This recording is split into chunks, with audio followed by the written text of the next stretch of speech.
Cerita terupdate dari panggung hiburan tanah air tentu selalu menarik untuk ditunggu. Cerita selanjutnya datang dari penyanyi dangdut jebolan ajang pencarian bakat Irsa Cendekiawan. Baru-baru ini pemirsa, Irsa melakukan proyek terbaru. Kira-kira apa ya proyek terbaru Irsa? Berikut cerita selengkapnya untuk Anda. Penyanyi dangdut Irsa Cendekiawan membuat proyek terbaru bersama partner duetnya, Wulan. Proyek terbarunya ini digadang-gadang akan memberikan nuansa baru pada dunia musik dangdut lantaran mengkolaborasikan musik reggae dan dangdut ini. Ditemui oleh tim cerita selebriti, Irsa berharap musiknya ini dapat diterima siapa saja tanpa memandang usia dan kalangan. Tak hanya perihal kesibukan menyanyi saja, pria jebolan ajang pencarian bakat ini pun menceritakan pengalamannya bekerja di belakang layar. Alhamdulillah, jadi memang kemarin habis selama puasa ya, jadi banyak sekali produksi-produksian dari label gitu. Kebetulan aku juga megang bersama musik kan, aku yang handle juga. Jadi memang kemarin banyak sekali yang kita kerjain gitu ya, terutama project dari Aman Kolbu. Aman Kolbu itu kayak semacam grup vokal tapi khusus religi gitu, lagu-lagu religi. Kemarin kita udah rilis dan kita udah nyiapin buat satu album sih sebenarnya gitu, lagi dipersiapin gitu. Harapannya sih bisa diterima juga lah oleh masyarakat gitu ya ke depannya. Dan beberapa lagu sudah kita keluarin kemarin di pas puasa dekat akhir lah ya, puasa dekat akhir sampai Lebaran itu kita udah ngeluarin beberapa lagu gitu. Masih ada beberapa lagu lagi yang sedang aku persiapin sama teman-teman gitu. Selain itu juga aku lagi ngerjain project aku sendiri, itu ada reggae. Jadi itu semacam cover version, bukan cover version ya. Iyalah cover version tapi resminya, dan ini aku bikinnya versi reggae gitu. Jadi lagu-lagu dari Kak Adibal, lagu-lagu ciptaan Kak Adibal itu aku bikin reggae berkolaborasi sama teman-teman yang lainnya. Kalau kemarin ada Wulan, next nanti aku bikin lagi sama yang lainnya gitu. Nah, kebetulan memang aku waktu pas di Dangdut Academy juga, karena aku sebagai maksudnya penyanyi dangdut tapi yang kayaknya aku tuh kental di progresif. Jadi progresif tuh kayak percampuran antara dangdut dengan genre-genre yang lain. Nah, kemarin itu dapat ide, kita cobain reggae deh, karena kayaknya reggae belum ada deh gitu ya. Reggae, dangdut gitu. Musiknya reggae, tapi kita nyanyiin lagunya tetap dangdut gitu. Nah, jadi udah kita cobain. Aku kemarin sama Wulan Lida ya, Wulan Lida yang tahun kemarin 2020 itu kita bikin 6 lagu, kita cover dan udah kita sebar juga kemarin, udah rilis juga di Jux gitu. Jadi ini kayak semacam pengen ngasih nuansa baru aja gitu di industri musik gitu ya, karena menurut aku sih dangdut itu sekarang bukan lagi milik menengah ke bawah tapi juga milik menengah ke atas gitu, dan bisa diterima oleh siapapun gitu, dari yang bawah sampai yang atas gitu ya, dari yang tua sampai yang muda gitu. Jadi gak ada lagi istilah bahwa dangdut adalah kampungan apa segala macam, udah nggak. Aku harap sih dengan adanya lagu-lagu ini ya, dengan apa yang kita kerjakan, apa yang kita keluarkan, karya-karya ini bisa diterima lah gitu.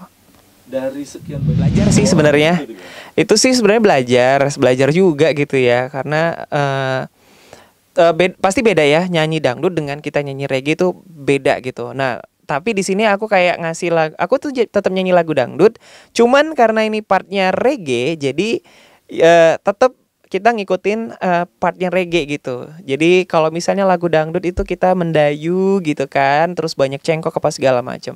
Nah, karena ini musiknya adalah musik reggae, jadi kita tetap harus ngikuti alurnya gitu. Tapi tetap cengkok dangdutnya tetap ada gitu loh. Dangdutnya harus tetap ada walaupun dengan musik reggae. Nah, aku ngikutin part dari reggae-nya juga gitu. Jadi nggak akhirnya ya itu tadi yang disebut dengan progresif tadi, itu seperti aku tidak mengeluarkan terlalu banyak cengkok lah di dalamnya gitu. Jadi memberikan memberikan nuansa yang fun, menyenangkan, karena reggae itu bukan musik yang kan reggae itu musiknya happy ya gitu, happy gitu. Walaupun santai gitu, relax gitu ya. Jadi walaupun lagunya sedih gitu ya. Nah, ini gimana caranya pas dibawain ke reggae, sedihnya tetap dapat tapi tetap enak kok didengar gitu. Nah gitu sih paling yang aku pengen kasih ke pendengar gitu. Tapi mungkin siapa tahu nanti mungkin ada kesempatan bisa berkolaborasi sama teman-teman yang memang terjun di reggae. Why not? Kenapa enggak? Ya terus sebenarnya aku juga membuka kesempatan banget sama teman-teman yang lain juga untuk berkolaborasi sama aku gitu buat pengen bikin aku pengen lagu dangdut itu bisa didengar sama semua orang gitu. Dan dangdut itu keren loh gitu. Jadi ada choice lah, ada pilihan lah gitu kan. Pilihannya yang klasik ada gitu, yang progresif ada gitu, yang koplo ada gitu. Jadi akan banyak akan banyak warnanya gitu.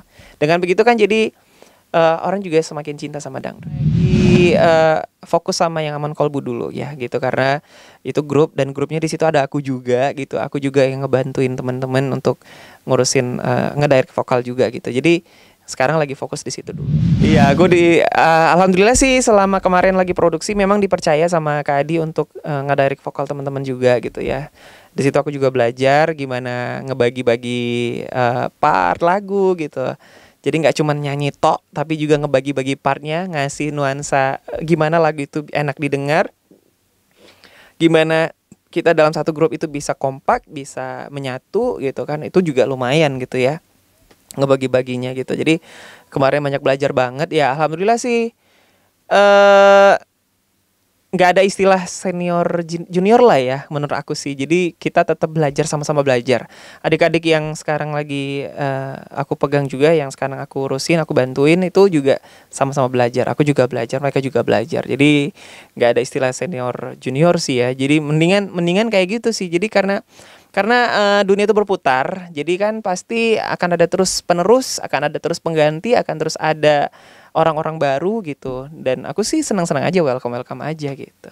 Ini sih pertama kali sebenarnya ya aku bantu ngedirect vokal juga teman-teman yang lain gitu.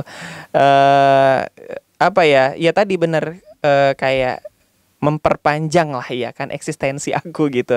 Karena selain aku nyanyi, aku ternyata bisa belajar juga kok untuk mengarahkan atau memberi masukan, input gitu ya. Jadi di belakang layar gitu. Jadi ini kayak satu job lagi, satu pekerjaan lagi, satu profesi lagi yang menurut aku mungkin kadang-kadang orang nggak tahu di belakang kesuksesan seorang penyanyi misalnya gitu. Ada vokal director yang itu keren gitu, yang ngarahin. Nah, aku juga belajar sebenarnya dari situ juga. Jadi nggak cuma nyanyi aja tadi ya. Kemampuan aku saat ini masih itu gitu loh. Mungkin someday aku bisa ngapain lagi selama masih dikasih kepercayaan, masih ada kesempatan, masih ada waktu. Insya Allah sih ya. Tugasnya sekarang ya aku belajar aja gitu. Seru sih ya. Banget, karena aku ngurusin syuting juga ya kan. Kayak kemarin apalagi pas puasa, alhamdulillah banget di tahun ini, di puasa ini tuh benar-benar produktif banget. Jadi kayak waktu itu benar-benar sedikit pun nggak ada waktu untuk tidak bekerja lah istilahnya gitu ya. Walaupun di tengah-tengah pandemi, terus di tengah puasa gitu ya. Sampai kemarin sempat juga tepar akhirnya gitu ya, karena saking padatnya gitu. Karena hampir setiap hari kemarin kita take vokal, syuting gitu kan. Jadi produksi terus dikejar gitu kan. Jadi memang akhirnya sampai sempat sakit juga kemarin itu. Jadi tapi dibalik itu jadi kayak oh gini ya ternyata kerjanya itu aku ngerasa kayak lebih hidup aja gitu. Karena mungkin selama ini ngiranya sebagai seorang penyanyi udah nyanyi di atas panggung, nungguin offer apa segala macam, on air udah selesai. Tapi ternyata di balik proses rekaman itu banyak sekali hal-hal yang harus dikerjakan gitu loh, perintilan itu. Dan aku menikmatinya aja gitu, menikmati setiap proses yang diberikan sama aku gitu kan, setiap pekerjaan yang diberikan sama aku, walaupun itu syuting sampai pagi gitu ya, take vokal sampai pagi gitu, waktu itu sampai sahur kan, selesai sahur baru pulang ke rumah, tidur, terus besoknya siaran gitu. Jadi ya capek memang, tapi ya happy gitu, seneng aja sih.